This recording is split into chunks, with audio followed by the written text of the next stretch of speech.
expertise at this time, but hopefully we'll be able to update you as this continues. I'll entertain questions at this time. We've seen multiple homicides here in at least the last year. What is your message to the people who live here? The message should be that our agency will continue to partner with this community. Our agency will do everything that we can to make not only this particular neighborhood safe, but anybody in the Circle City. This is certainly heartbreaking to this community, our officers. Anytime we have to deal with scenes like this is certainly disheartening. We're doing everything in our power. Obviously, that you know that gun violence is a top priority for every man and woman on our agency. We'll continuously do everything that we can. We've made a significant number of homicide arrests. We were able to do that based off the community's tips and help. However, it's so important before we even get to this point that folks understand. You've heard me say this tons and tons of times about conflict resolution, figuring it out, not doing so by picking up a firearm or hurting someone. The message is to those who are responsible for this, it's so important that you, number one, turn yourself in, but we're going to do everything that we can to take you into custody. Everything we can. There's multiple resources from our homicide investigators, our CJIC detectives. We're doing everything that we can to hold these individuals responsible. I'd like to make note that our chaplain's office, they've responded, as well as our victims assistance unit. They are working with these particular family members, trying to bring some calm to them.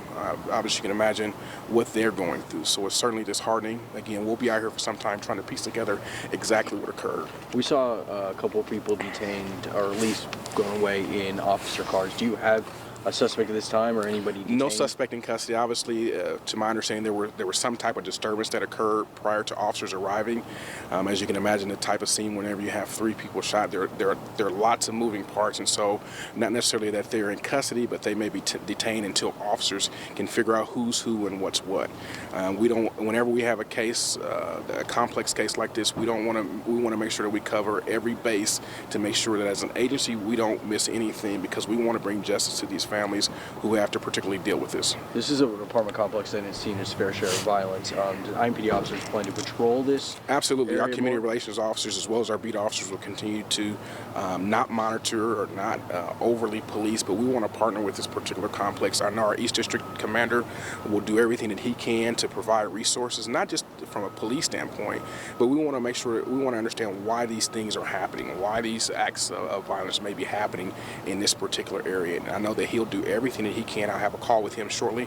I know he'll do everything that he can in his power to make sure that we do everything that we can as an agency.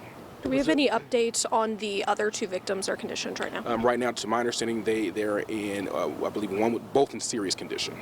Well, I know sometimes there can be challenges with witness cooperation.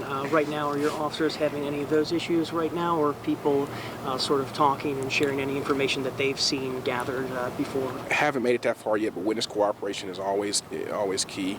As you know, the city has spent a significant number of resources towards interrupters. We spent a significant number of resources towards technology, whether that be license plate readers or cameras throughout the city. However, nothing beats the cooperation from the community. You heard me say this earlier, that we've made a significant number of arrests based off community tips. We have to have the cooperation from the community in order to make those arrests. But again, before this even happens, where we have someone to pick up a firearm and hurt somebody, we want to get the message across that, hey, you're going to be held accountable and responsible if you choose to do these things. Do you have more information on the nature of the shooting? Was it a drive-by? Preliminary information suggests shots fired. I hadn't heard anything about a drive-by shooting. For whatever reason, these individuals or individual picked up a firearm and hurt someone. That's our main priority right now, is to bring comfort to the family and to make sure that we hold these individuals accountable and responsible. And then the shooting, was it inside one of these buildings or out here? So my information that I received from homicide investigators, that the shooting did occur outside. As you can tell behind me, that there's multiple shell casings. Again, it's a complex, somewhat of a larger scene, and so we'll be out here processing the scene with our Marion County Crime Lab. The Marion County Coroner's Office will be working with us to identify the victim in this particular shooting that unfortunately passed away. Were they related at all? That will come out as the investigation continues. Our Deputy Chief of Investigations, he's out here trying to assist, making sure that we do everything correct whenever we have a case of this sort. There to Officer William Young with IMPD bringing us the very latest on this shooting. They got the call around 4:20 this afternoon. The report of a person shot. When they arrived on the scene, they discovered that in fact 3 people were shot. And the latest news we heard right there from Officer Young is that one of those people has passed away, identified as a female. 2 other people, we don't have an update on their injuries. Yeah, all adults. So this triple shooting there at 32nd and Emerson. Right now under investigation, no suspect information. We've got a crew there on the scene gathering up more information. And when we learn that, we'll pass it along not only during our newscast, but also on WTHR.com. And again, the call from police tonight that if you know something about this shooting that could help them solve the case, if you saw something, they certainly would like to hear from you. And also, again, pushing that message of conflict resolution in our community. That's something they want to get to the root of why we're having this spike in crime. That's for sure.